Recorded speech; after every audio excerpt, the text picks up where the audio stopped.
Hello friends, आप सभी का स्वागत है सक्सेस सर्टन एकेडमी में। आज हम लेके आए हैं प्रतिलेखन 27, प्रतिलेखन संख्या 28 जो 80 WPM बोली जाएगी। तो डिक्टेशन लिखने के लिए रेडी रहें। डिक्टेशन स्टार्ट हो गई 5 सेकंड बाद। स्टार्ट। उपाध्यक्ष महोदय, मैं मानती हूँ कि बहुत से जो हमारे भाई हैं उनकी ओर से शिकायतें आई हैं और यहाँ बातचीत चलती रहती है कि हम अपने इलाके में सफाई बंद कर देंगे, परंतु यह विषय स्वायत्त शासन संस्था के सहयोग से नहीं हो पा रहा है, जैसे कि हमें आशा है। और मैं समझती हूँ कि राजनीतिक दल स्वास्थ्य के विषय में ध्यान रखते हैं, क्योंकि यह मानवता के लिए बहुत आवश्यक है और इसमें राजनीतिक का कोई रंग नहीं आना चाहिए, ऐसी मेरी आशा है। मैं अनुरोध करूंगी कि सदस्यों की जो समस्याएं हैं उनको ध्यान में रखते हुए दिल्ली प्रशासन कोई ऐसी नीति अपनाने की कोशिश करे जिससे नगर निगम का यदि कोई काम हो तो उस विषय में हमारा नगर निगम से एक सहयोगपूर्ण वातावरण पैदा हो, मगर इस वातावरण में राजनीति न आने पाए। हमारे सामने एक उद्देश्य हो कि हमें जनता का काम करना है, क्योंकि जनता के लिए हम चुनकर आए हैं। इसमें पार्टी का कोई प्रश्न नहीं है। पैरा।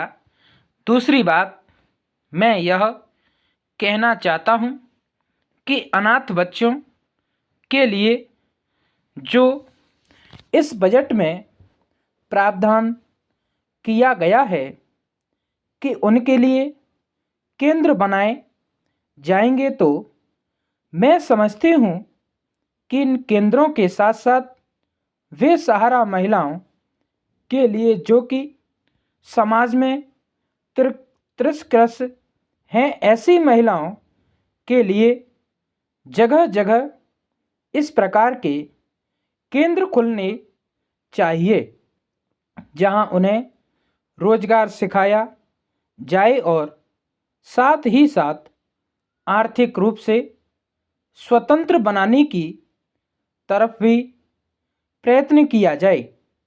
इस विषय में मेरा एक सुझाव है कि जो बच्चे अनाथ हैं, जो बेसहारा महिलाएं हैं, उनकी तरफ हमारी पूरी कोशिश होनी चाहिए कि जो अनाथ बच्चे हैं, जो समाज से तिरस्कृत हैं, जिनको अवहेलना की दृष्टि से देखा जाता है, उनके लिए केंद्र बनाए जाएं और उन केंद्रों में वह अधिकारी रखे जाएं जिनके संरक्षण में वह कार्य सीखें, पढ़े लिखें।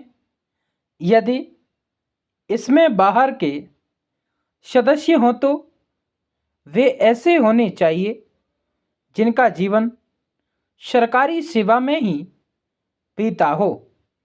ऐसे योग्य लोगों से सहायता लीजिए। यदि इसमें असामाजिक तत्व घुस गए तो फिर हमारा पैसा ऐसे ही खर्च हो जाएगा और जो नीति हमने बनाई है वह असफल हो जाएगी, जिसका परिणाम यह होगा कि हम उस नीति को कार्य रूप में परिणत नहीं कर सकेंगे। इस बात पर कोई मतभेद नहीं है।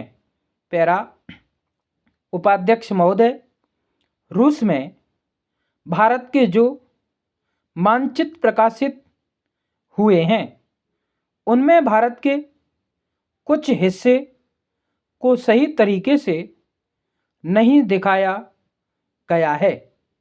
इसको सरकार भी मानती है और हम इस विषय पर कोई मतभेद नहीं है। प्रश्न यह है कि अगर किसी देश ने हमारे देश का गलत मानचित्र प्रकाशित किया है तो एक सरकार के रूप में भारत सरकार का जो कर्तव्य है उसने उसको निभाया है या नहीं, और अगर निभाया है तो किस प्रकार से निभाया है। जब भारत सरकार का ध्यान इसमें प्रकाशित उस मानचित्र की ओर दिलाया गया जिसमें हमारे देश के कुछ भाग को गलत ढंग से दिखाया गया था, तो उसने 1956 में ही, जबकि न तो भारत और चीन की सीमा का प्रश्न पैदा हुआ था, इस बारे में रूस ने विरोध किया। इसके बाद भारत सरकार ने लगातार 4 बार रूस सरकार से लिखित रूप से विरोध किया कि हमारे मानचित्र को ठीक से नहीं दिखाया गया है। जिस मानचित्र को लेकर यह चर्चा हो रही है, जब उसकी ओर भारत का ध्यान गया तो उसने जून, जुलाई और अगस्त में लगातार 3 बार अपने राजदूत के माध्यम से और रूस के जो अधिकारी हमारे देश में आए उनसे बातचीत करके रूस का ध्यान इस ओर आकर्षित किया कि उसने इस देश का मानचित्र ठीक नहीं दिखाया है। पैरा प्रश्न यह है कि जिस मानचित्र के बारे में हम चर्चा कर रहे हैं उसके बारे में हमें चिंता होनी चाहिए या नहीं। मैं समझता हूँ कि अगर दुनिया का कोई भी देश हमारा मानचित्र सही ढंग से नहीं दिखाता है तो स्वाभाविक रूप से देश को उसके बारे में चिंता करनी चाहिए। हम अपने कर्तव्य से नहीं चूक सकते हैं, लेकिन जहाँ तक इस चर्चा का संबंध है, मैं माननीय सदस्य की प्रशंसा करता अगर वह उन समस्त देशों का जिक्र करते और निंदा करते जिन्होंने हमारे मानचित्र को गलत ढंग से दिखाया है। उदाहरण के लिए पाकिस्तान को शिकायत है, उसके मानचित्र को केवल रूस, इराक और मिस्र ने ही नहीं बल्कि अमेरिका ने भी गलत दिखाया है। जिस कश्मीर को हम भारत माता का ताज और मुकुट कहते आए हैं, जिसे हम कहते हैं कि वह इस धरती पर हमारा स्वर्ग है, उस इलाके को बिल्कुल उनकी दया और कृपा पर छोड़ दिया गया है। यह बात उत्साहवर्धक नहीं है। पूर्ण विराम, स्टॉप। दोस्तों, वीडियो अच्छी लगी हो लाइक शेयर कमेंट करें, सब्सक्राइब करें, बेल आइकन दबाएं, जिससे आप तक नोटिफिकेशन पहुंचता रहे। धन्यवाद।